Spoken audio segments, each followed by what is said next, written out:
बिस्मिल्लाहिर्रहमानिर्रहीम, अस्सलाम वालेकुम। आप देख रहे हैं ओटी न्यूज़ और मैं हूं उसामा तैयब।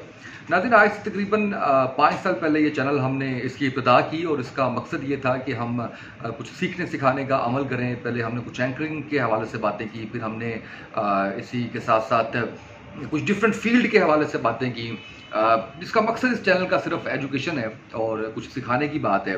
आज से एक नया सेशन इसके ऊपर हम शुरू कर रहे हैं, जिसमें हम मुख्तलिफ शख्सियात जो कि मशहूर व मारूफ शख्सियात हैं, मेरा उनके साथ टाइम कैसा गुजरा, मैंने उनसे क्या सीखा, उनकी शख्सियत के वो कौन से पहलू हैं जो मैं समझता हूँ कि जब मैं उनसे मिला, उनसे मुलाकात हुई तो वो दुनिया के सामने आने चाहिए, वो दुनिया के सामने रखे जाने चाहिए। तो आज इसका हमारा पहला सेशन है और इस पहले सेशन के अंदर हम जिस शख्सियत का जिक्र कर रहे हैं वो किसी तारुफ के मोहताज नहीं है और उनका नाम है अली अब्बास। एक मुख्तसर सा मैं इनकी ज़िंदगी के बारे में बताता हूँ कि ये मुसन्निफ़ हैं, ट्रेनर हैं और ट्रैवल बहुत करते हैं माशाल्लाह। सियाहत का बड़ा शौक़ है इनको, इंसान दोस्त हैं। अच्छा, इन्होंने यूरोप और अमेरिका समेत 15 से ज़ायद ममालिक का सफ़र किया है और मुख्तलिफ सकाफ़तों को ढूंढने की, तलाश करने की कोशिश की है। फितरत के बड़े करीब रहने की कोशिश करते हैं। अच्छा, मुख्तलिफ मीडिया तंजीमें और तालीमी इदारों के साथ ये एडवाइज़र के तौर पे काम करते हैं और इसी तरह से ट्रेनिंग करवाते हैं। किताब के बारे में ये समझते हैं कि इसका मकसद सकाफ़ती, मजहबी इसको जो डिफरेंसेस हैं इनको कबूल करना है और इसी के लिए बड़ा बड़ा काम करते हैं। ये बैनुल मज़ाहब हम आहंगी के लिए बड़ा काम करते हैं। सियाहती की गर्ज से पाकिस्तान की अगर बात की जाए तो 100 से ज़ायद शहरों का दौरा किया हुआ है। ट्रेनिंग सेशन न सिर्फ मीडिया बल्कि कॉर्पोरेट सेक्टर के अंदर भी करवाते हैं और इसके अंदर ये सिखाते हैं। बड़ा दो तीन चीज़ें इनकी बड़ी ज़बरदस्त हैं इनके तारुफ के अंदर। एक तो ये जब एक सेशन करवाते हैं जिसके अंदर कोई फिल्म, कोई मूवी दिखाते हैं और उससे ये बताते हैं कि हम क्या चीज़ सीख सकते हैं और ख़ासकर स्ट्रेस मैनेजमेंट की बड़ी शानदार ट्रेनिंग करवाते हैं। ये तो इनका एक हो गया लिखा पढ़ा सा तारुफ, जो मेरे बड़े करीब हैं, बड़े बड़े प्यारे दोस्त हैं मेरे। तो मैं थोड़ा सा आपको इनकी शख्सियत के हवाले से कुछ चीज़ें आपके सामने रखना चाहता हूँ, बताना चाहता हूँ। मैं चाहता हूँ कि लोग उनके बारे में ये चीज़ जानें और आप भी अपने इर्द गिर्द ऐसे ही दोस्त ढूंढें जो आपको मुख्तलिफ मौक़ों पे न सिर्फ गाइड करते हैं, हेल्प आउट करते हैं। इसी तरह से मेरा जो इनका जो ताल्लुक़ था वो उसका आगाज़ होता है 2011 से। ग़ालिबन 2011-12 की बात है। मैं डीएम डिजिटल टीवी में काम करता था बतौर एंकर। उस वक्त हम इनके साथ एक प्रोग्राम करना चाह रहे थे, कुछ वजूहात की बिना पे हमारी बात नहीं बन सकी, लेकिन ताल्लुक़ हमारा बड़ा मजबूत बन गया और मेरे प्रोफेसर जिन्होंने मुझे पढ़ाया हुआ है MBA में, प्रोफेसर खुर्रम शहजाद साहब, अब तो माशाल्लाह डॉक्टर भी हैं, डॉक्टर खुर्रम शहजाद साहब, उनके रेफरेंस से हमारी पहली मुलाकात हुई थी। उसके बाद अली अब्बास साहब जो है वो बड़े मैं इसको किस तरह से बयान करूं कि मैंने इनको देखा कि बिलाल कुतुब साहब, उनके साथ इनका बड़ा गहरा ताल्लुक़ है। बाबा याहिया साहब, उनके साथ बड़ा गहरा ताल्लुक़ है। कासिम अली शाह साहब, उनके साथ बड़ा गहरा ताल्लुक़ है। एक लंबी लिस्ट है। सलमान आबिद साहब, उनके साथ बड़ा, यानी ये उन लोगों में से हैं जिनके बारे में शायद हर दूसरा बंदा ये दावा करता है कि नहीं, ये मेरे ज़्यादा करीब हैं, आप पे कम करीब है, मेरी ज़्यादा दोस्ती है, मुझसे शेयर भी करते हैं, मेरी बात भी सुनते हैं। तो मैं जैसे कुछ वाक़यात आपको कहा था कि मैं बताता हूँ। तो एक दो दफ़ा मैं काफ़ी स्ट्रेस में था, तो स्ट्रेस मैनेजमेंट के तो वैसे ही माहिर हैं ये। मैंने अपनी ऑर्गेनाइजेशन में इनसे ट्रेनिंग्स भी करवाई हैं स्ट्रेस मैनेजमेंट के हवाले से। तो मैंने इनको कॉल की और मैंने कहा कि मैं बड़ा, मुझे सेकंड थॉट आ रही है, मैं बड़ा परेशान हूँ। विद इन नो टाइम मुझे कहते हैं कि अच्छा स्केड्यूल क्या है। मैंने कहा मैं यहाँ से फ़लाँ जगह जा रहा हूँ और इतने बजे मैं फ्री हो जाऊँगा। अच्छा, किस जगह पे होगे? मैंने कहा जी मैं फ़लाँ जगह पे हूँगा। अच्छा चलो फिर मैं वहीं पे आ रहा हूँ।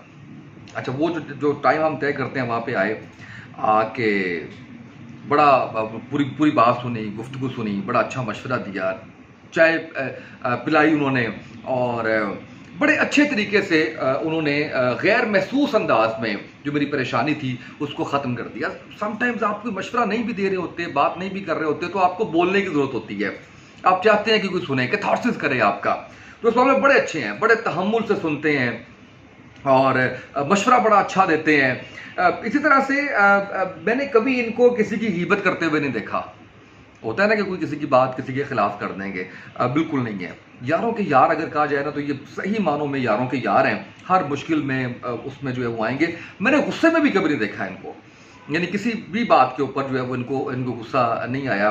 हाँ, बड़ा शदीद भी गुस्सा आएगा। हमने एक जगह किसी एक जगह पे जाना था, इकट्ठे जाना था, और 2-3 दफ़ा ऐसा हुआ कि हम जब वहाँ जाते थे तो मैं लेट हो जाता था। तो मुझे इन्होंने वार्निंग दी, इन्होंने कहा कि अब अगर तुम लेट हुए तो मुझसे बुरा कोई नहीं होगा। मेरा ख्याल है ये शायद ये भी बड़े प्यार के अंदाज में उन्होंने कहा, लेकिन मेरे नज़दीक शायद ये उनका वो एक्सट्रीम वो था जो जिसको आप गुस्सा कह सकते हैं। एक और बड़ी चीज़ जो मैंने इनके अंदर देखी है वो ये है कि लिबरल के साथ ये लिबरल हैं और सूफ़ी के साथ ये सूफ़ी हैं। यानी आप इनको जिस भी शख्सियत के अंदर देखना चाहते हैं ये आपको वैसे ही नज़र आएंगे। मैं बाज़ औक़ात बड़ा कंफ्यूज होता हूँ। गुज़श्ता दिनों इनसे मुलाकात हुई, तकरीबन 2 हफ्ते पहले हमने वॉक इकट्ठे की। वॉक के बड़े ये शौकीन हैं और सलमान आबिद साहब के साथ ये अक्सर वॉक करते हैं। तो वॉक इन्होंने मेरे साथ की और बहुत चलाया, मुझे बहुत थकाया। तो उसके अंदर जब बात शुरू हुई तो मैंने कहा यार अली अब्बास तुम्हारे अंदर एक सूफ़ी बसता है। कहते हैं अच्छा, ये लोगों को क्यों नहीं पता चलता।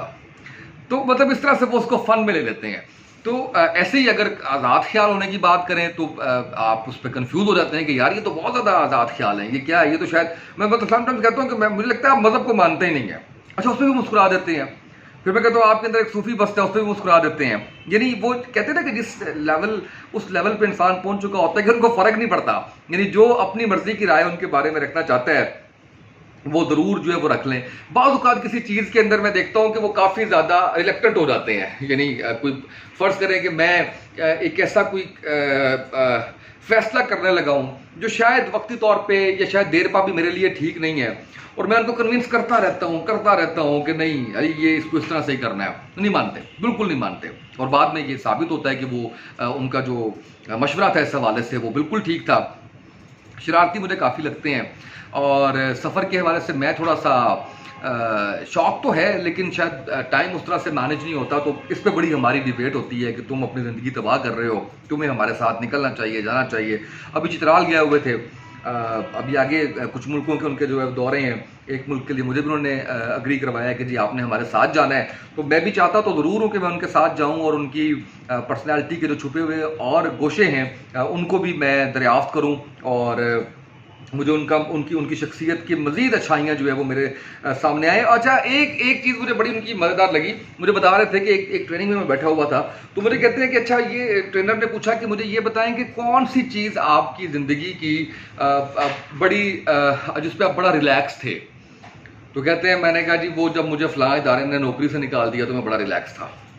सब लोगों ने देखना शुरू कर दिया कि नौकरी पे निकालने पे तो लोग रिलैक्स नहीं होते, परेशान होते हैं। तो उन्होंने कहा अच्छा वो क्यों? उन्होंने कहा जी वो मुझे अब स्ट्रेस ही नहीं है, मैं अपना काम कर रहा हूँ, बड़ी मौज मस्ती कर रहा हूँ, मैं खुश हूँ।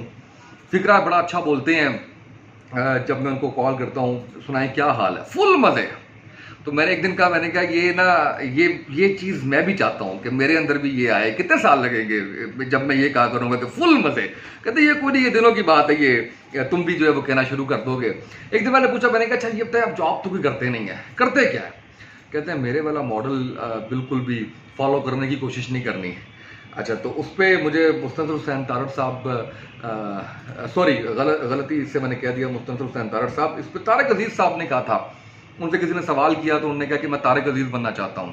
तो उन्होंने कहा तारिक अजीज़ बनने की ख्वाहिश कभी ना करना। जो कुछ मैंने भुगता है, जो कुछ मैंने देखा है, वो मैं नहीं चाहता कि मेरे अलावा कोई और दूसरा शख्स भी ऐसे किसी मुश्किल वक्त से गुजरे।